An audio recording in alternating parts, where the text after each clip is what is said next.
euforie teď byla v kabině, nejenom na hřišti po zápase s fanoušky? Tak obrovská.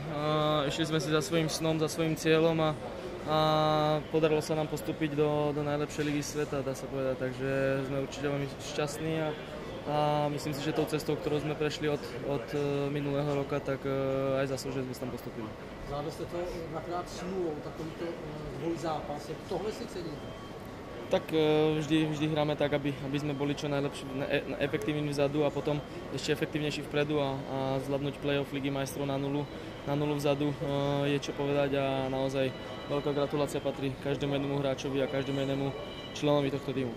To bylo 0-0, vy jste neproměnili penaltu, pak Peter Vindál předvedl penaltový zákrok a pak jste měl penaltu k dispozici, tak co vám probíhalo hlavou? Jak těžký to byl kop, byl to nejdůležitější kop penaltový ve Spartě pro vás, nevím, povídejte.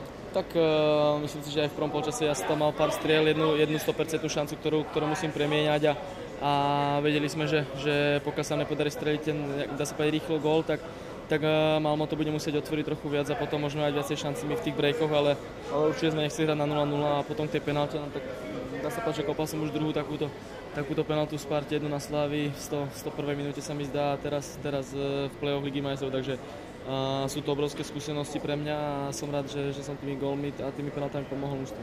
Tak už se ta hra trošičku otevřela i pro vás, už jste si tam dovolil i vápně takové ty svoje kličky a přihrávka na Hmáninu, tak už ten konec byl pro vás takový hrdý?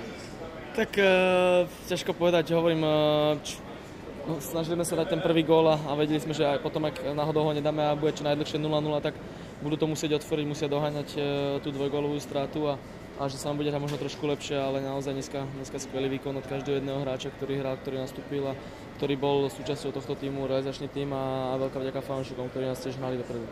Sparta je veľký napätí při tým zápase a během toho zápasu? Tak samozrejme hráte play-off Ligy majstrov, hráte odvetu,